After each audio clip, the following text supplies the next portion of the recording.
Nós conversamos hoje com uma mulher desbravadora. Ela foi a primeira prefeita, a primeira vereadora de Nova Santa Rita. Uma das primeiras também a comandar a Grampal. Hoje, secretária de Política para as Mulheres em São Leopoldo, Margarete Ferretti é professora pós-graduada em psicopedagogia. Governou a cidade que mais cresce na região metropolitana por 8 anos. A tua história se confunde com Nova Santa Rita, né, Margarete? Bem-vinda e muito obrigado pelo teu tempo. Eu que agradeço, muito boa tarde a você, aos ouvintes. É sempre um prazer conversar com os amigos, principalmente quem acompanhou de perto a política, o desenvolvimento de Nova Santa Rita. Então, é muito gostoso estar aqui com você, sem dúvida nenhuma. Muito obrigado. A gente queria falar um pouco sobre a tua história, porque mesmo sendo desbravadora e fazendo todas essas mudanças que a gente vai conversar hoje, essa história começou acompanhando o marido que vinha trabalhar no polo petroquímico, é isso mesmo? Olha só como é que é a vida da gente. Eu sou nascida lá no Braga, me criei em Três Passos, na região celeiro do estado, e passei no concurso de professora estadual em 2 matrículas, fiz 2 concursos públicos. E aí, lá em 1977, a gente se conheceu com o meu esposo até hoje, né? Umas coisas que é meio inédito hoje em dia. Mas, enfim, estamos muito bem juntos, graças a Deus. E aí, nós trabalhávamos em Três Passos e quando casamos, então, resolvemos vir aqui para a região metropolitana. A minha mãe já tinha saído de lá, meu pai tinha ido morar para Passo Fundo, a gente acabou vindo embora. E nesse meio tempo, ele passou aqui no concurso aqui do Polo Petroquímico e ia trabalhar aqui. E aí nós pensamos, bom, vamos morar aonde? Eu nunca quis morar na capital, sempre achei, a gente nasceu no interior, né? Se não, vamos achar um lugar próximo. Viemos parar em Santa Rita, que era então o 2º distrito. Aí olhamos aqui, fui visitar a escola estadual, né? Pertinho para o Ferretti Popolo, diga por aqui que nós vamos ficar. Na época, 2º distrito de Canoas, né? 2º distrito de Canoas, imagina, isso aqui era pequeno, não em área territorial, né? Mas a vila, que era uma vila, um bairro, digamos assim. E a gente veio para cá, foi muito legal. Eu fui trabalhar na escola, então, na Brizoleta, como a gente chamava, né? Que agora não tem mais. E aqui começamos a construir a nossa família aqui em Nova Santa Rita, aliás, na época Santa Rita. Aí nos envolvemos na comissão emancipacionista, fomos convidados para secretariar os trabalhos, e eu, na verdade, já estava lutando, porque nós morávamos ali no centro, né? Então, do 2º distrito, mas a gente comprou uma área que agora é centro, mas antigamente era no interior, que é o bairro Califórnia. A gente acabou comprando um sítiozinho aqui, íamos construir, enfim, e não tinha luz elétrica.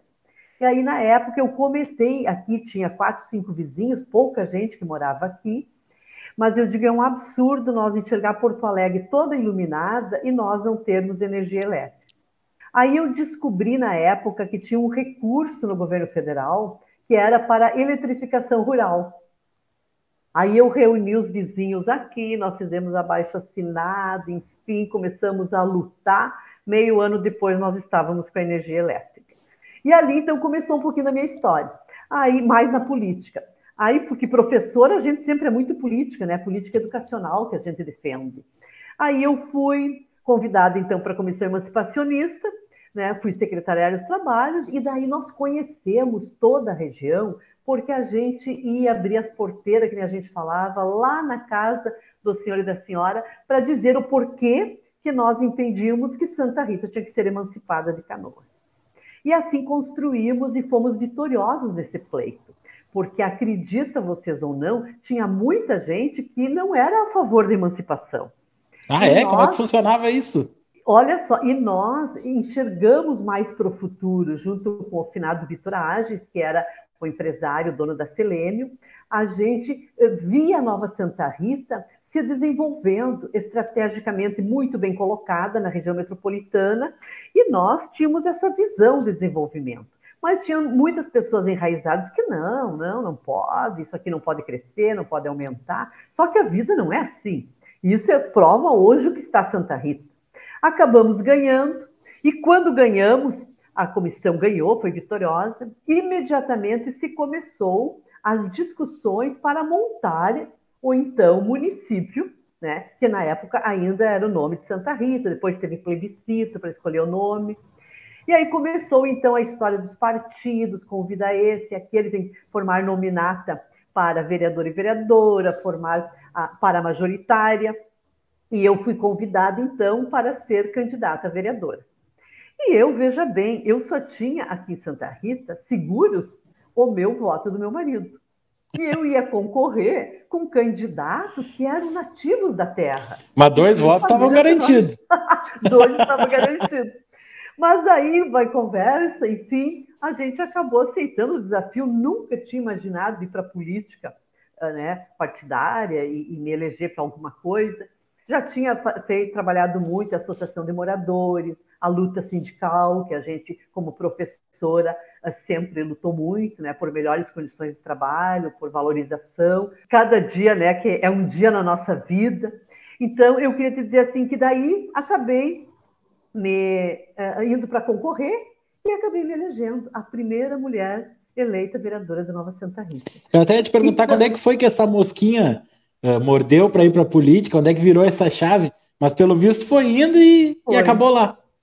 Foi uma consequência, eu nunca planejei muito, sabe? Ser candidata a vereadora, a prefeita, as coisas foram acontecendo em minha vida. Sempre foi uma construção coletiva, ouvindo a comunidade, eu nunca decidi nada sozinha. Quando surgiu isso, eu fui consultar professoras, colegas, vizinhas, mãe de aluno, enfim, para ver o que achavam, né, desse desafio, porque lá em 92, hoje em dia ainda é um desafio para as mulheres, né? Tu imagina antigamente. E aí acabei me elegendo a vereadora contra todas as expectativas, mesmo do partido, todo mundo, ninguém acreditava que a professora Margarete ia se eleger. Né? E eu tinha uma marca assim, ó, e na época a gente podia usar os bottoms. E aí eu lembro que o meu irmão, que fazia luta sindical também, fez uma vaquinha lá com os jornalistas, amigo dele, e me doaram 50 bottoms vermelho e 50 azul. Olha só o Grenal. Nessa época pelo PDT, né? Pelo PDT. E aí, ali era um livrinho aberto, esse bottom, e dizia: um voto com educação. Essa foi a minha campanha. Mas hoje em dia a campanha tá meio chata, né? Hoje em dia não pode nada, não pode isso, não pode aquilo. Era mais criativa antigamente, né? Muito criativo, tinha que puxar pela inteligência dos jornalistas, e era muito bom. E eu sei que aquele bottom foi um sucesso, e acabamos nos elegendo. Aí o PDT, na época, teve 5 vereadoras, né? Eu fui a última a entrar, 4 homens mais a Margarete, mas conseguimos, daí fomos a relatora da lei orgânica municipal, fizemos a relatoria, ajudamos a construir, e acabei me elegendo presidente da Câmara. Né? Era 8 homens e uma mulher. E aí, tu imagina, então, foi, como diz o gaúcho, uma peleia. Foi muita luta para conseguir que votassem em mim. Mas como é que era naquela época ser a única mulher? E hoje é um problema, como falou, né? Como é que era naquela época o dia a dia, assim? Dia a dia. Eu sempre me dei muito bem ali com meus pares e com a comunidade, sempre fiz Quando eu fui presidente da Câmara, daí eu inovei levando as sessões da Câmara para os bairros. Na época, íamos na Associação de Moradores, nas escolas, né? Sempre procuramos fazer assim um mandato participativo.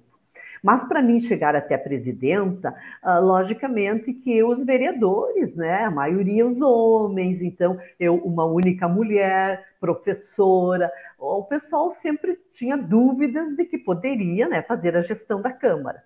Mas acabaram confiando em mim e eu acabei fazendo um bom mandato de presidenta da Câmara, né, inovando em algumas coisas, mudamos de lugar, que na época era numa sala muito pequenininha, a gente levou para um outro espaço, onde as pessoas podiam entrar para assistir às sessões. Então, foi bem bacana, uma experiência assim, muito boa. E aí, na sequência, eu acabei me reelegendo. Aí, na época, elegemos mais uma mulher, né, de outro partido, logicamente, mas éramos 2 daí na Câmara. Então, Santa Rita, eu tenho dito, sempre foi um exemplo para Canoas, porque nós, desde que emancipamos, a gente sempre teve mulheres. Chegamos já a ter 3 mulheres, né? Depois voltou para 2, para 3 e ficamos nessa, mas sempre tivemos mulheres na política. Pois é, em Canoas, hoje tem uma atualmente, né? E Uma. ficou 16 anos sem ter nenhuma. Nenhuma. Eu lembro que, nossa, Canoas é um município tão grande, mas não sei se é machista, o quê, mas não sei se as mulheres mesmo também não votam nas mulheres. E agora a Maria Eunice foi uma exceção, né? Fez um mandato, agora está reeleita, faz um bom mandato, é um orgulho para nós mulheres também ter o mandato dela em Canoas. E aí eu acabei, depois que eu fui o segundo mandato, eu acabei saindo para concorrer a prefeita. E, logicamente, não me elegi, né? Cheguei em terceiro lugar. Aí, na época, o nosso governador era o Lívio Dutra. Aí ele me convidou, a Lúcia Camille era a secretária estadual de educação, e me convidou para trabalhar com eles na secretaria para fazer a relação com os movimentos sociais, sindicais, bem no meu chão, tudo que eu gostava. E aí acabei aceitando, fui lá, depois voltei para a escola, fui diretora de escola, aí fui secretária de educação do município, na época em que o prefeito Hamilton, né, agora falecido, se elegeu, nós tínhamos uma parceria, o nosso partido com eles. E então tudo isso me ajudou, assim, me deu uma experiência muito rica. Depois, né, como eu disse, voltei para a escola, fui ser diretora, professora, que sempre foi a minha grande paixão. E aí acabei sendo convidada pelo governador Tarso Genro para ser diretora de recursos humanos, que era também, imagina, um grande desafio ser diretora de uma secretaria da educação, né, com inúmeros professores, inúmeras escolas, muitos problemas. Então, a gente aceitou esse desafio e foi na época, com o governo Tarso, que nós conseguimos pagar as promoções atrasadas, né? Os professores foram vistos realmente como educadores. Então, eu tenho muito orgulho de dizer que eu estava lá, que fui a responsável por fazer todos os cálculos para tornar possível, né, pagar essas promoções que estavam atrasadas há muitos anos e requeria muito recurso.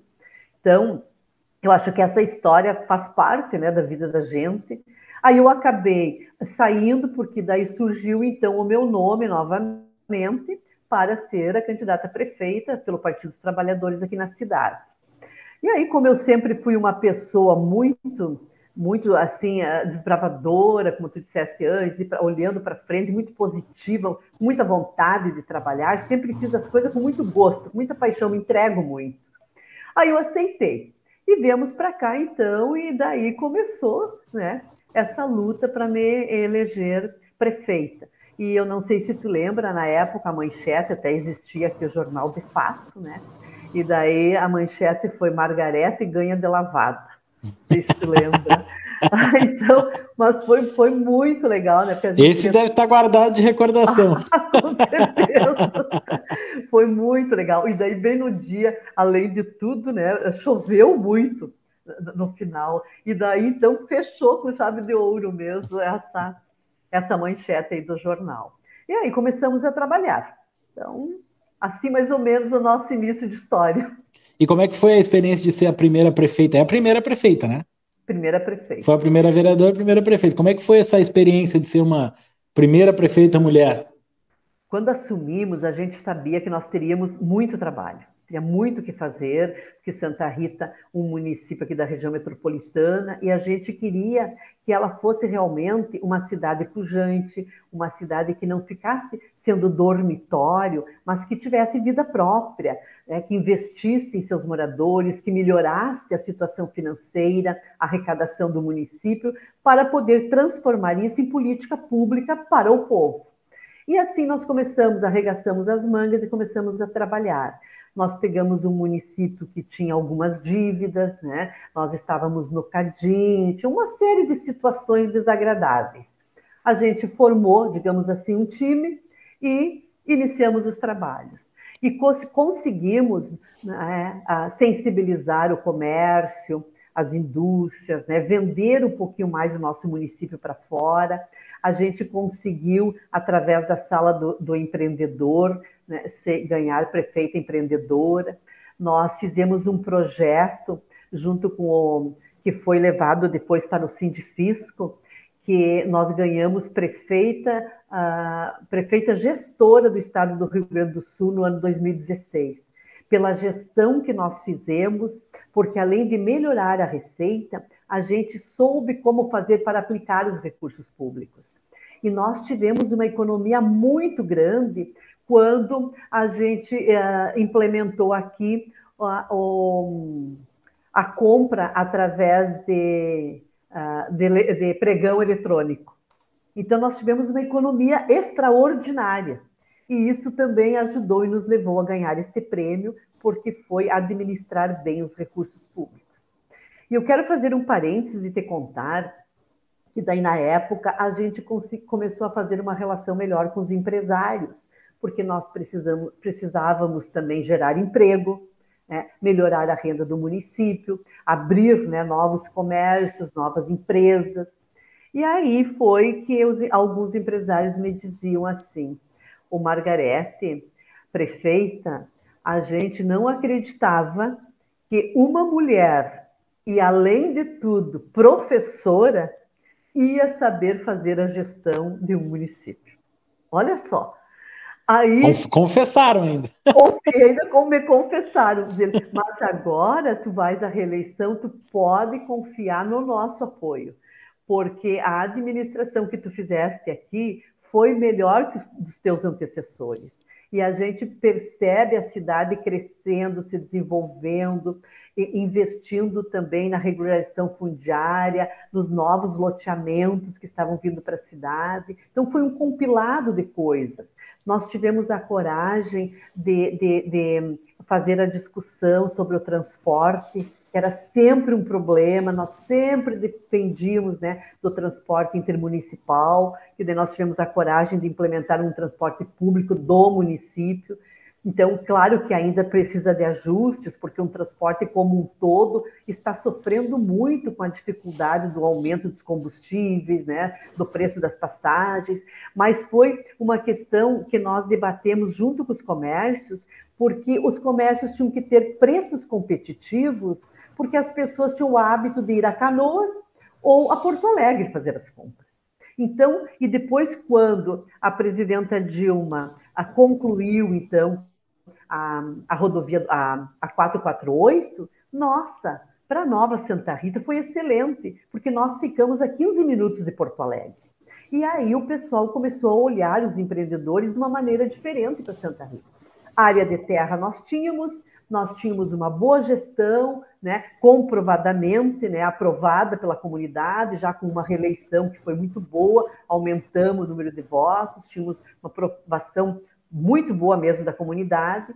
Aí nós começamos, então, a trazer novos empreendimentos, novos investimentos, e com isso, a nossa receita, que quando a gente assumiu era em torno de 42 milhões de reais, ela encerrou ano passado com mais de 172 milhões de reais.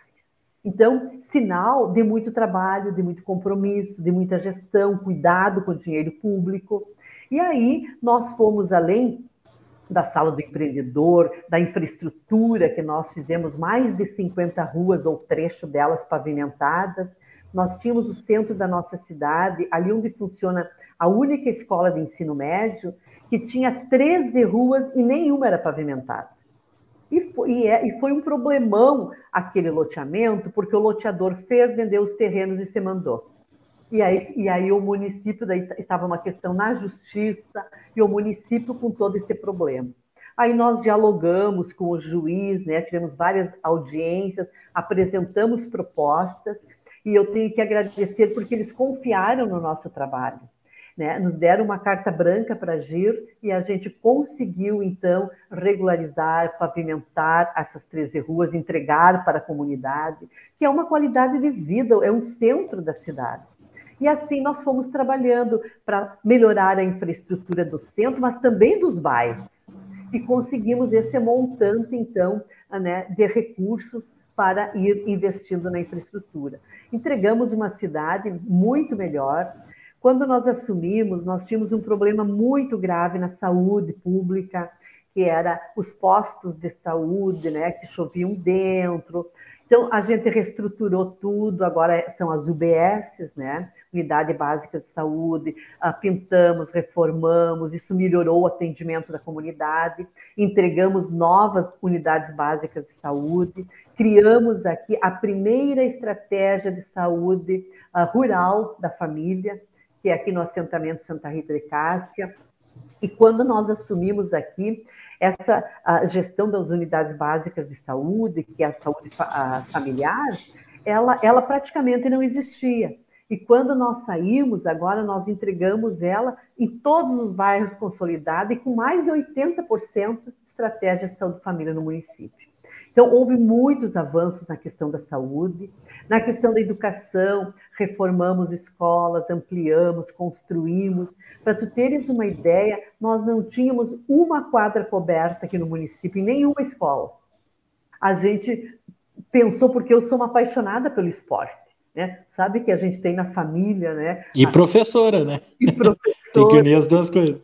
E eu sempre fui atleta, sabia? Eu era bem metida, desculpa a palavra, como a gente sempre diz. Eu fui atleta, eu jogava handball, eu corria, saltava. Isso é exclusivo, hein? Ninguém sabe.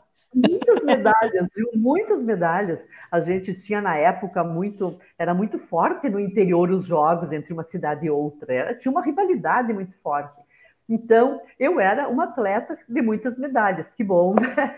E aí, eu sempre fui apaixonada por esporte, então não é possível nós termos as escolas e não termos um espaço qualificado para os alunos praticarem esporte, para os pais se reunirem, né? Para as assembleias acontecerem, porque nós implementamos aqui no município a gestão democrática.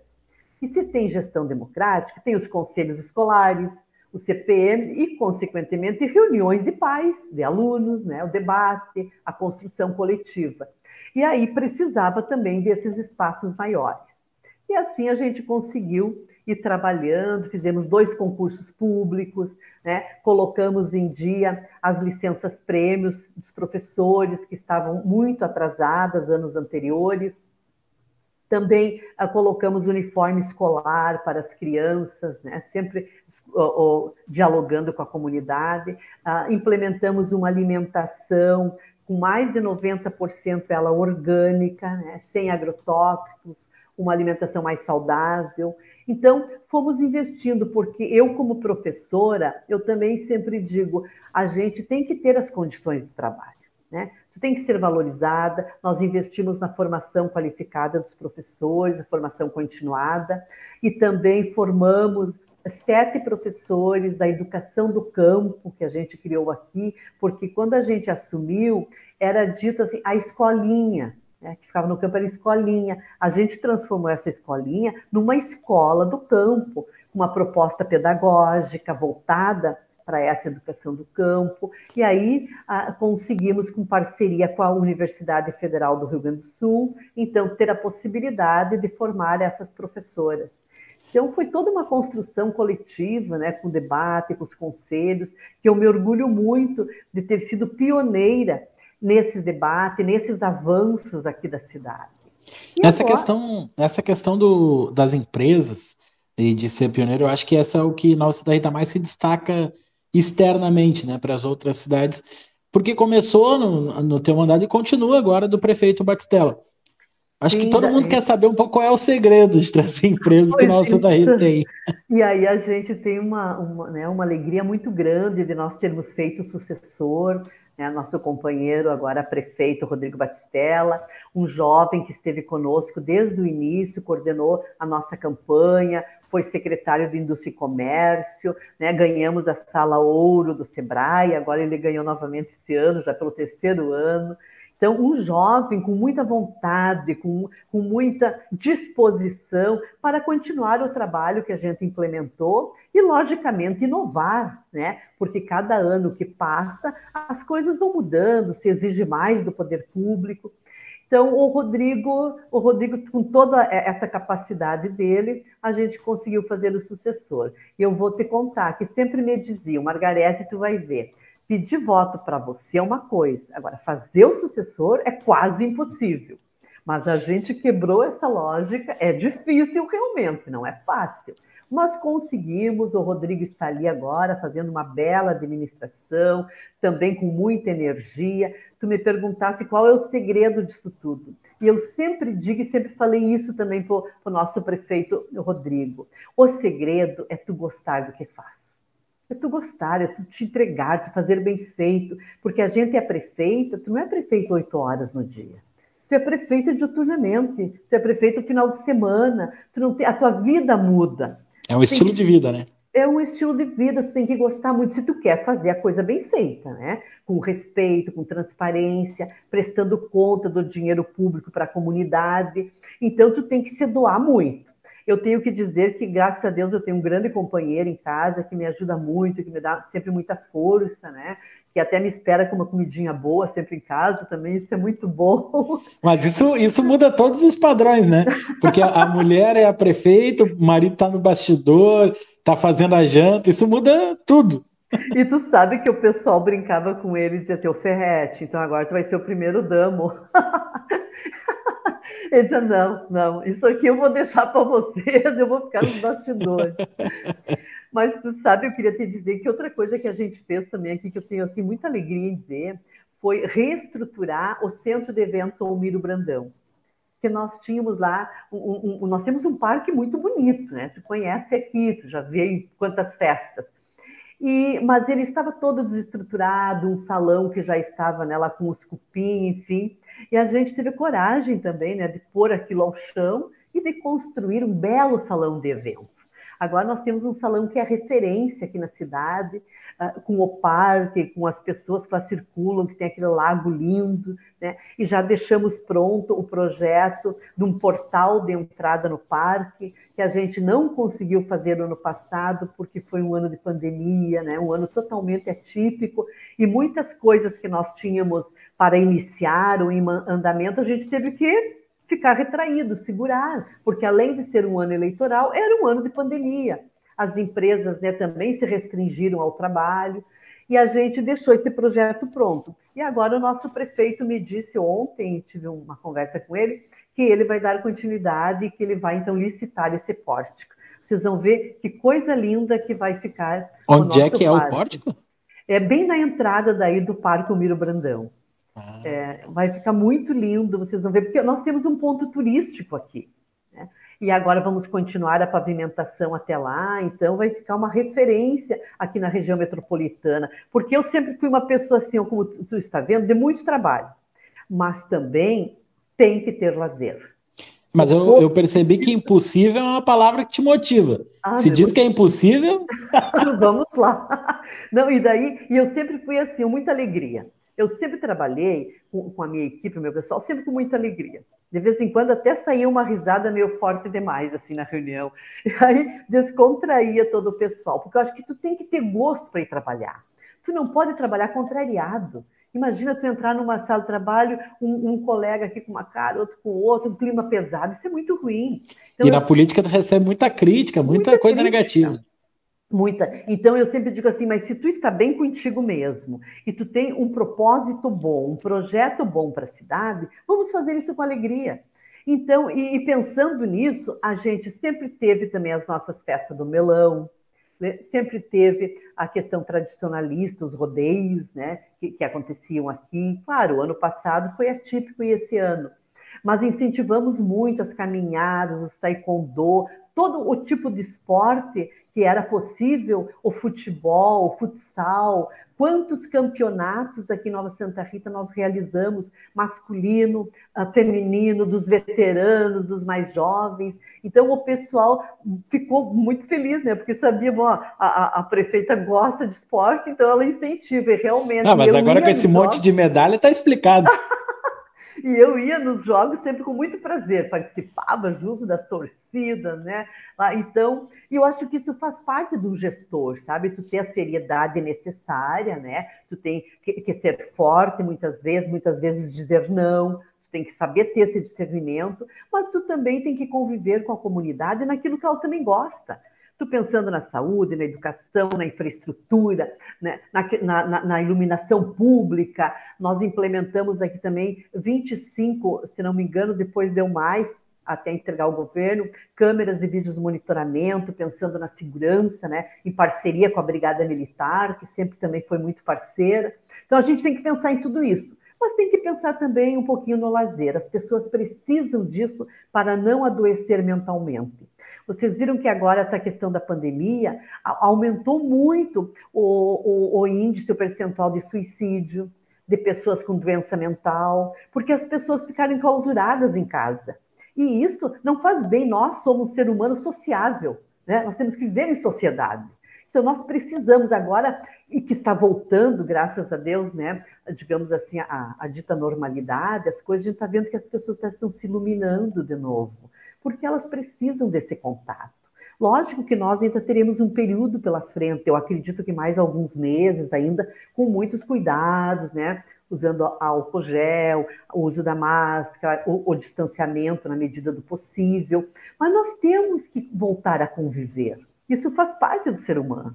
Então, acho que foi uma grande provação essa, né, dessa pandemia aí. Acho que teve o antes pandemia e o pós. Apesar de eu fazer um parênteses aqui, dizer para ti que eu até achei que essa pandemia ia fazer com que as pessoas ficassem um pouco mais humanas, mais com paz, sabe? Acho E que a foi uma gente aposta vê, da maioria, né, de que ia mudar muita coisa.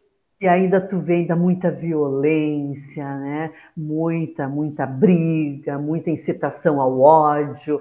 Então, me parece que ainda teve algumas pessoas que, né, que ainda não aprenderam, como se diz, infelizmente. Mas entrando um pouco mais na política, como é um quadro antigo do PT, já fez sucessor do PT, trabalhou com o governador Olívio Dutra, que acho que muita gente tem curiosidade de saber como é que foi, trabalhou com o governador Tarcísio Genro. Queria ver qual é a tua avaliação hoje do PT, que vem sofrendo muitas críticas nos últimos anos.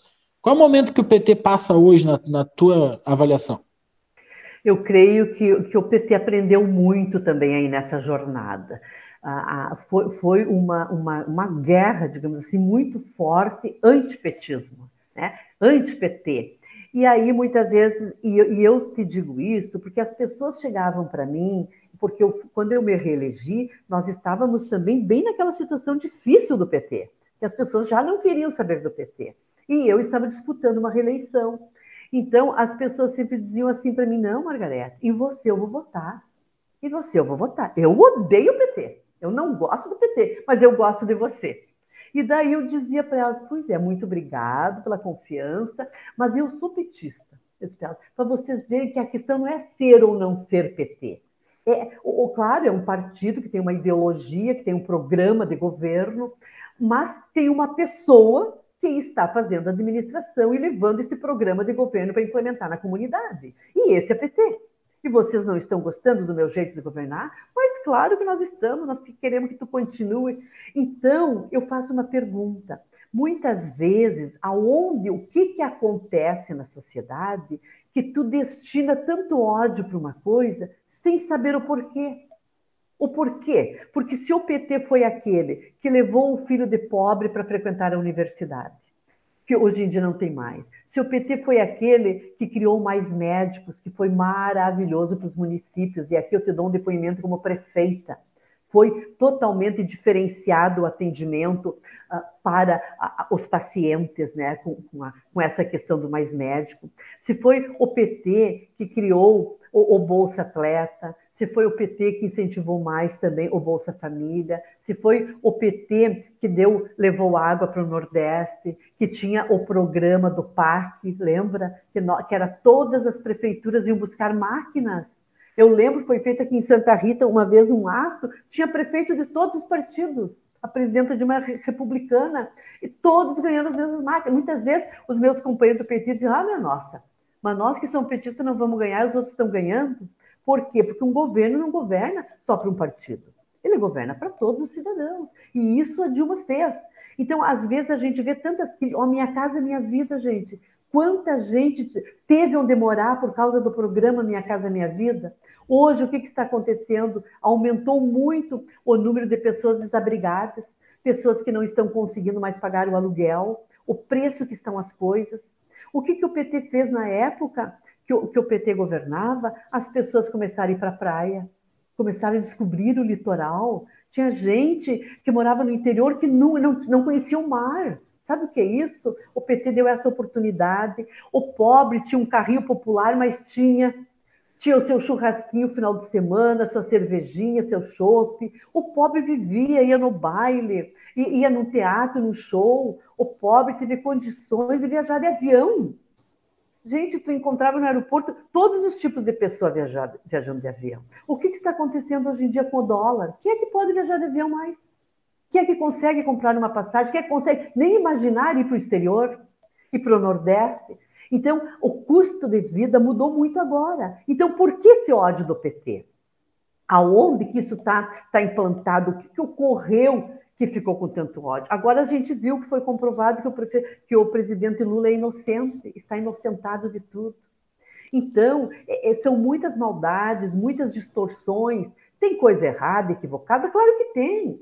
O partido não é perfeito, inclusive a gente está fazendo um debate muito forte, né, com o nosso presidente e com os deputados, enfim, com o partido, porque a gente também tem que fazer a leitura do povo. Tu tem que se adequar ao momento, ver que símbolos o povo quer agora. Antes nós tínhamos uns símbolos. Quais são os símbolos agora? Só que, infelizmente, aqui no Brasil, ele virou o ódio ou o amor, ou esse ou aquele. E isso fica muito ruim quando polariza, porque daí ou tu ama ou tu odeia, né? Ou tu odeia ou tu ama. E isso na política, ele é muito ruim porque todos perdem. Olha o que está acontecendo agora. O preço do botijão de gás, R$110. Essa semana, já que eu falei aqui para vocês, então vocês perceberam que não sou eu quase que vou às compras, né, no mercado. Sempre o meu Seu marido, Ferretti é que faz o mercado. Que faz mercado. E daí eu não sei por que veio o assunto, e daí ele chegou com azeite e coisa, eu digo, tá, mas... Ô, Ferretti, me diga que preço está o azeite. R$10. O quê? R$10 um azeite, nem era o de oliva, nem era o azeite de oliva, é o óleo, que custava né? dois, 2,80, 1,80. Gente, daí eu fiquei apavorada. Daí eu comecei a olhar realmente mesmo o custo de tudo. Olha, o preço da cesta básica, mais de R$600. Seu salário mínimo é 1.000 e pouco. E daí como que tu vai alimentar teus filhos, como que tu vai comprar roupa para as crianças, né? Comprar alimentação, pagar a luz, pagar o aluguel muitas vezes. Então, o custo de vida realmente está muito difícil. Então, nós estamos vivendo um momento que o pessoal tem que começar a refletir de novo.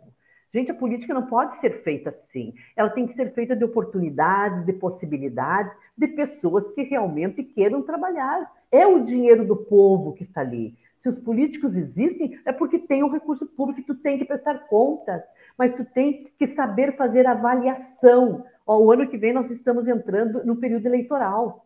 Tu tem que fazer avaliação, tu tem que refletir se os deputados, as deputadas que estão lá, né, merecem a condução, porque também muitas vezes a gente joga toda a culpa para o Poder Executivo. Mas e o Poder Legislativo? É por ali que perpassa o debate político, é por ali que se aprova os projetos de lei, um presidente, um governador e um prefeito, ele não faz sozinho, ele precisa do Poder Legislativo. Precisa dos senadores. Então, o povo também tem que fazer essa meia-culpa, refletir, olhar bem. Não votar porque é parente, porque é loiro, porque é preto, porque é isso, porque é aquilo. Não, mas tem que analisar as condições da pessoa. Que condições ela tem realmente para trabalhar, para prestar, para se doar, prestar um serviço público de qualidade. Sabe que as fake news estão aí, as redes sociais que são muito fortes. Que bom que a gente tem esse recurso que nós não tínhamos antigamente. Isso é maravilhoso. Hoje em dia acontece uma coisa lá em Roma, agora em seguida tu sabe, né? Acontece lá nos Estados Unidos, tu está por dentro, a vida está muito rápida. Então isso é um ponto positivo. Mas tu também tem que, além de tudo isso, né, dessa tecnologia, dessa inovação, tu também tem que cuidar e observar que a pessoa é um ser humano, né? Que as pessoas têm deficiências, têm necessidades, e que tu também tem que dialogar, porque a rede social, ela tem muitos pontos positivos, mas ela também tem ponto negativo, ela afasta as pessoas. Nós estamos dialogando aqui, porque nós, né, estamos aqui com uma rede boa, mas nem sempre a gente consegue se enxergar. E daí, se é só por telefone, tu vai te afastando das pessoas. E esse contato, isso é uma política do PT. Nós somos muito de olhar olho no olho, de ir lá dialogar com as pessoas, de pôr o pé na estrada, como a gente diz. Eu gosto muito de fazer a política lá, do abraço, do cumprimento, do olho no olho. Só que isso agora com a pandemia nos afastou muito. Não sei como que vai ser no próximo período, mas eu sempre defendi que a gente tem que ter um equilíbrio. Em toda a nossa vida, em todas as coisas, tu sempre tem que olhar os dois lados e ver, né, ter o equilíbrio e ver o que é melhor para ti, para tua família e também para o município, para a cidade, para o país. Não ser egoísta, né? Porque hoje em dia nós estamos aí com uma leva de egoísta que até assusta.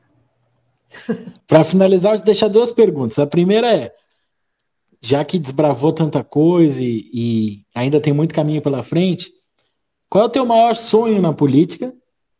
E a outra é, quais são os próximos passos? O que pretende desbravar daqui para frente? Pois então, tu sabe como eu te disse anteriormente, que para mim a única coisa que eu escolhi realmente foi ser professora. Ser professora eu escolhi, eu me preparei, eu fiz faculdade. A questão política foi acontecendo em minha vida. Ela foi acontecendo. Quando eu vi, eu já estava lá, já fui ser candidata, trabalhei na comissão, eu fui ser prefeita, me reelegi. Então, as coisas foram acontecendo assim. Hoje eu estou secretária de Política para as Mulheres da cidade de São Leopoldo, estou apaixonada. Estou vendo aquele outro lado, sabe, de atendimento com a mulher. Porque, claro, porque agora não é como prefeita que tu tem que olhar tudo. Aqui eu estou mais focada realmente, né, na prevenção agora do câncer de mama, no esclarecimento para as mulheres. Então, estou gostando muito. E, logicamente, então, eu nunca tive um sonho assim de ser prefeita. As coisas foram indo, eu fui gostando. Claro, não vou dizer que não. Gostei, né, me apaixonei, me entreguei, fiz bem feito, acredito, né, pela aprovação que a gente tem. E agora está me aparecendo novos desafios, realmente. E eu, como estou, como tu disseste que eu gosto de desbravar, de me entregar, não vou fugir da raia, né? Vou continuar, eu agradeço sempre a Deus porque eu tenho saúde, tenho disposição, porque eu digo, a primeira coisa na vida do ser humano é ter saúde. Tu tendo saúde, tu consegue trabalhar, tu consegue ir atrás das coisas, tu consegue conquistar. Agora, logicamente, se tu está, né, adoentada, é mais difícil, então.